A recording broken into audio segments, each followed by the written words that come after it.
before we sign. Para hindi tayo magmukhang tanga after signing, Madam Chair. Yes, Senator De La Rosa, the committee. Today, we're here to iron out the differences between our both houses' versions of the 2025 General Appropriations Bill.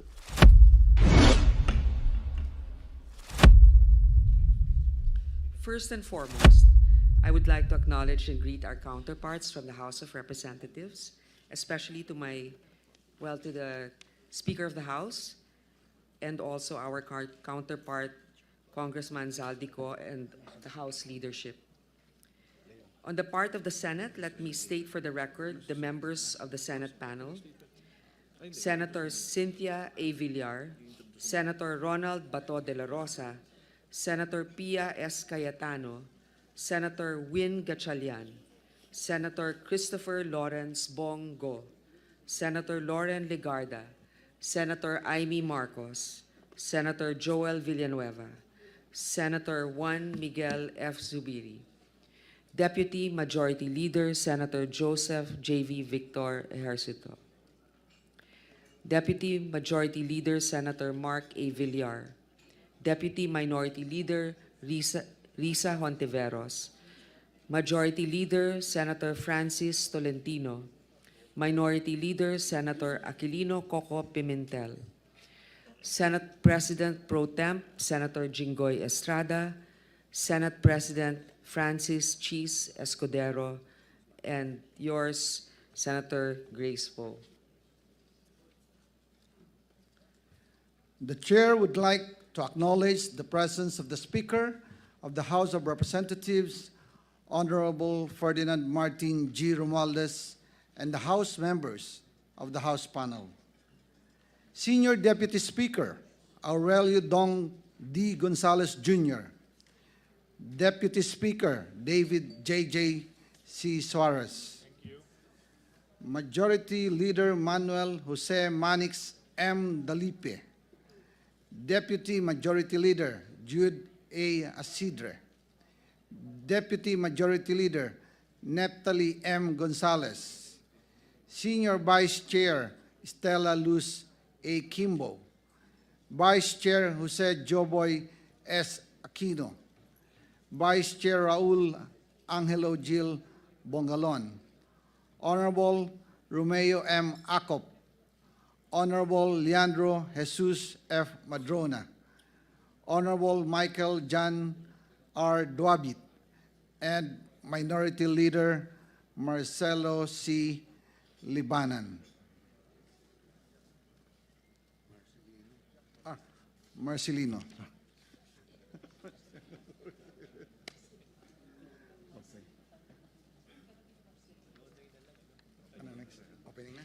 I would like now to give the opening statement from the Senate. Magandang hapon po sa ating lahat. As part of the legislative process, I'm reminded that no matter how much we disagree, we should all be here for a common purpose, and that is to serve our countrymen. Of course, it's not without its challenges.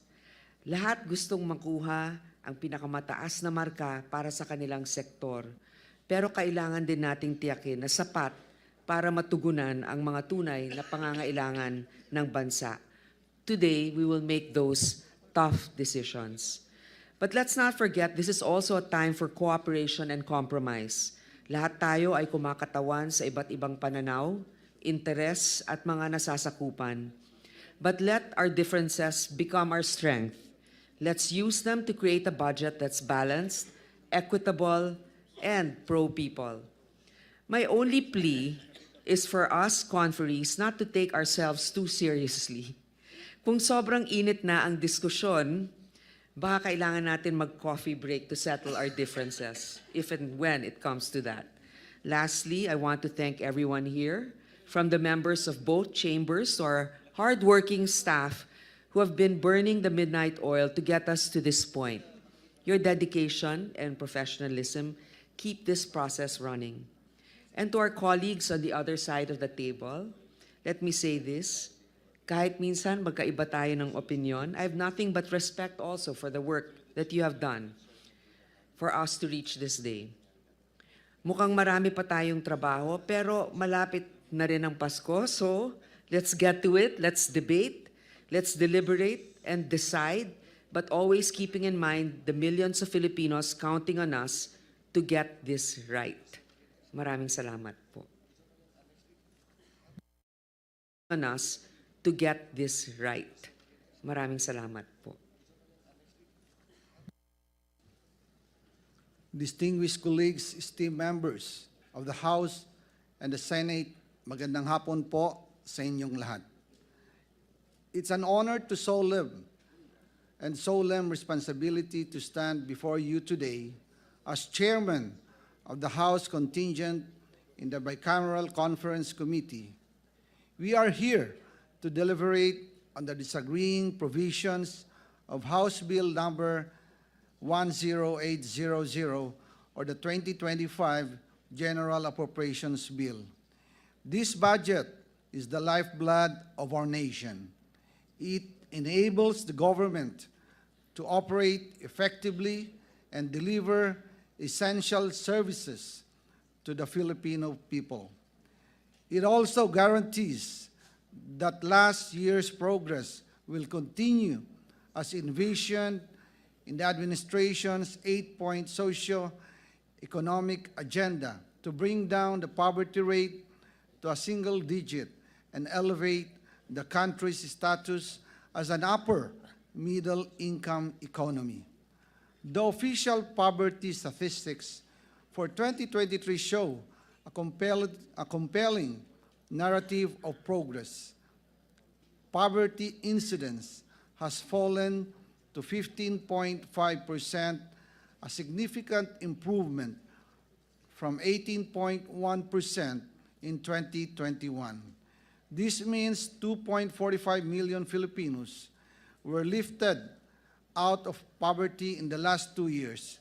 Likewise, the number of food-poor individuals struggling to meet even their most basic needs declined to 4.484 million in 2023 from 6.5 million in 2021. These figures speak loudly of the changes in the lives of many poor Filipinos. They are direct beneficiaries of the initiatives and socio-economic programs we supported in this budget. They represent lives changed, families given hope, and communities strengthened. By continuing the socio-economic programs in infrastructure investment in this budget, we will profoundly impact every Filipino battling inflation and impact of calamities brought by climate change. More importantly, this budget will bring hope and optimism to vulnerable sectors that look to us for a leadership support. As we move forward, let us find ways to reconcile our differences and ensure that our efforts align with the programs and priorities of the present administration. Let us seize this opportunity to shape the legacy of our collective work, one that reflects our shared commitment to build a stronger, more equitable, more resilient Philippines. Let us approach this deliberation with a spirit of unity driven by our responsibility to those who place their trust in us. Thank you, and may our discussions be fruitful and guided by wisdom. There being no other opening remarks from our conferees, we now move to the deliberations, discussions on the disagreeing votes on House Bill number 10800. On the part of the Senate, we would like to open the deliberations and discussions on the General Appropriations measure. May we know if there are comments from our colleagues? Madam Chair, if I may be recognized. Senator Joel Villanueva is now recognized. Thank you, Madam Chair. As you always say, we are governed by rules, procedures, and traditions. And as tradition dictates, Madam Chair, to resolve the disagreeing votes on House Bill number 10800, may I respectfully move that a technical working group be constituted, composed of the technical staff from the Senate Committee on Finance and the House Committee on Appropriations to identify and clarify the areas of disagreement on this particular measure, House Bill number 10800, for the consideration and discussion of the members of the Bicameral Conference Committee. I so move, Madam Chair.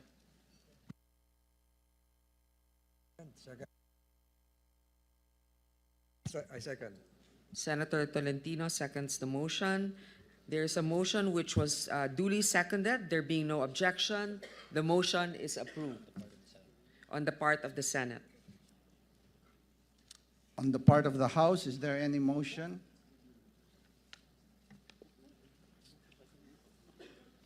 Yeah, on the part of the House, is there any motion or comment from the, or objection?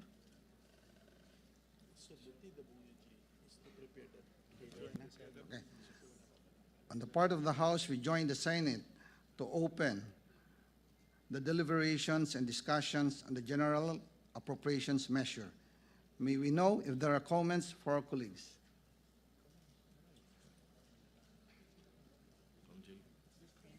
Mr. Chairman, may I please be recognized? Mr. Chairman, on the part of the House, I move that we adopt the same motion of the Senate panel to constitute a technical working group composed of the Committee on Appropriations officials. I so move, Mr. Chairman. Second, Mr. Chair. Is a motion? Is approved.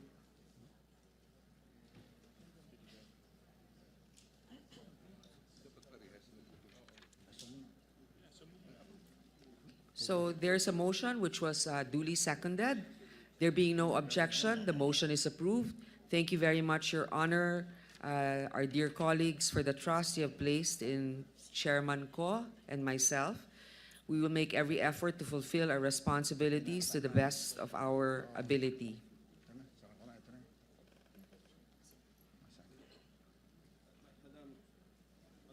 Chairperson, what's the implication? Senator Yes, Coco Pimentel is recognized. what's the implication of the last statement of our chairperson? We just formed a TWG, right? Yes, Are we we do. are With we the- are we reconvening as panels all again after the matrix is done? Yes. Okay, that's what I want to know. Thank you very much. Okay.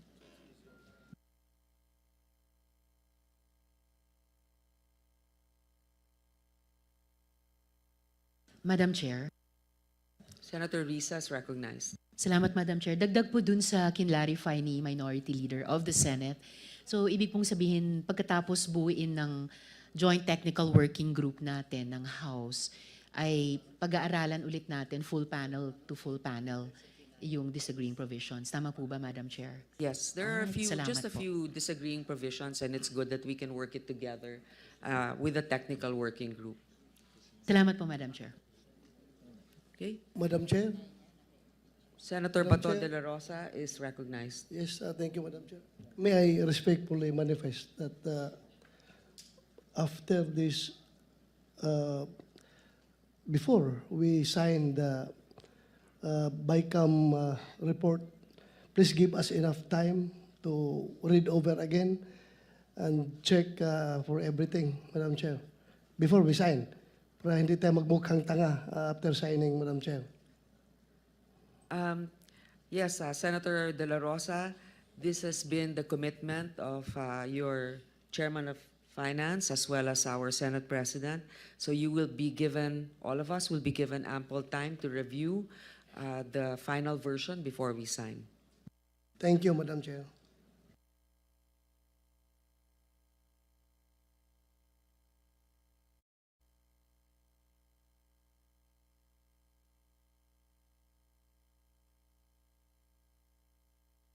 Yes, may I recognize Senate President Francis Escudero or Senator or Speaker Martin Romualdez for any remarks.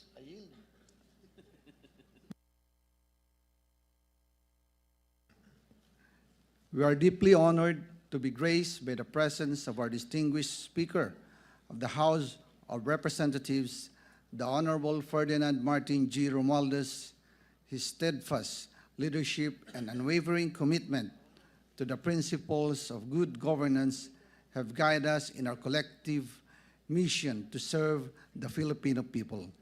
As we convene this bicameral conference committee, it is a privilege to invite our Speaker to deliver his message and share his wisdom as we buckle up for work to finalize the fiscal year 2025 General Appropriations Bill. Ladies and gentlemen, distinguished colleagues, let us warmly welcome the Honorable Speaker Ferdinand Martin G. Romualdez. Honorable Speaker. Thank you, Mr. Chairman. Good afternoon to my esteemed colleagues at the Senate, led by the Senate President, Senator Francis Chis Escudero, Senator Jinggoy Estrada, Senate President Pro Tempore, and of course, Chairperson of the Senate panel, Senator Grace Poe. To my fellow colleagues from the House of Representatives, partners in public service, today we're here to iron out the differences between our both houses' versions of the 2025 General Appropriations Bill, a budget that has the power to either improve or disrupt the lives of millions of Filipinos. This is no ordinary task. We are not just crunching numbers. We're crafting solutions to real problems faced by real people every single day. In the House, we've worked hard to ensure that our version of the budget reflects the priorities of the Filipino people. We focus on what's urgent, keeping food prices down, creating jobs, making healthcare accessible, improving education, and ensuring disaster preparedness. I'm sure our counterparts in the Senate share these same ideals and goals.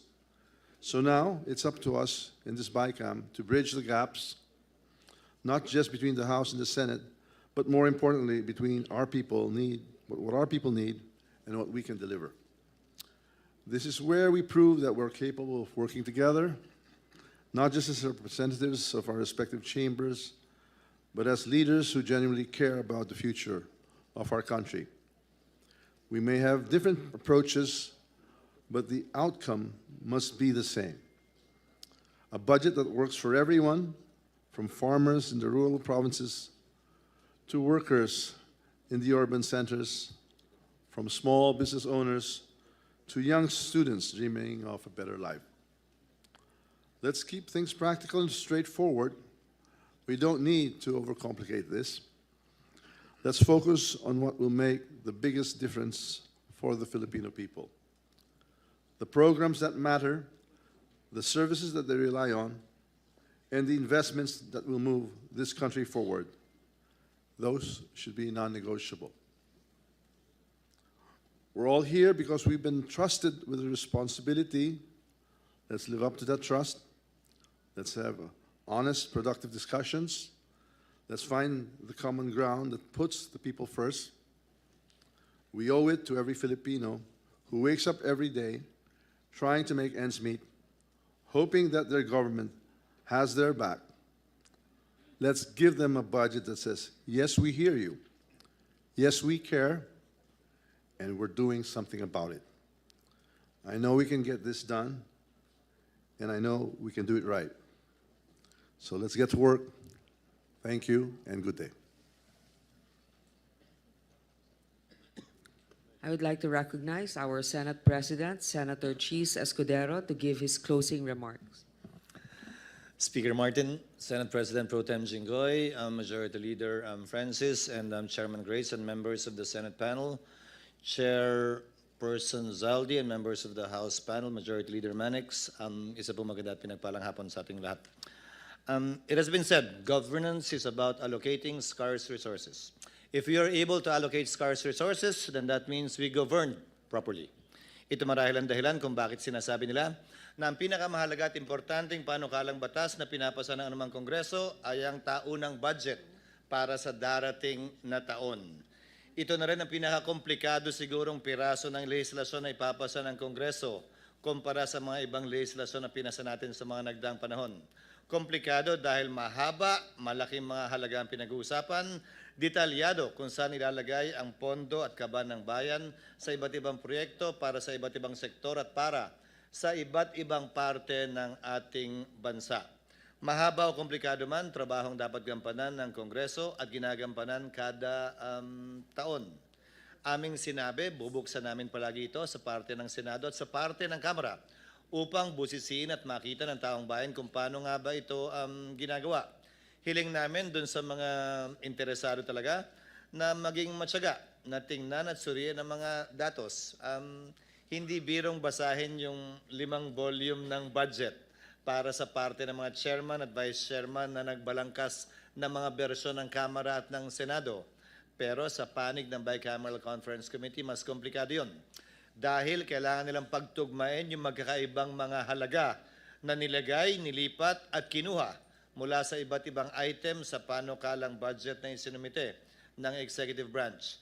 Mahaba't komplikado man, inaasahan ko na sa takdang panahon pa rin sa darating na linggo, bago tayo mag-adjourn para sa Christmas break, ito'y matatapos, mapagtitibay na magkabilang conference panel at maibibigay sa Pangulo bago magpasko para kanyang ma-review at mapagtibay ito bago pumasok ang darating na taon. Hopefully, we will be able to perform our job within the prescribed time, within this year, so that when we start, come January 1, 2025, we would have had already an approved budget that the Filipino people can rely on and hopefully aspire to see in the next coming months, in the coming year. Bago ako magtapos, nais ko muling pasalamatan ang mga miyembro ng Senado sa trabahong pinakita nila sa mga nagdaang linggo para mapasa namin ito.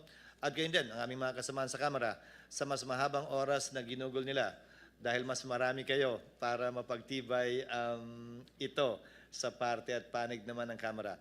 And we look forward to a genuine and fruitful working relationship with the House as we try to iron out the differences between the disagreeing provisions of the Senate and the House versions of the budget.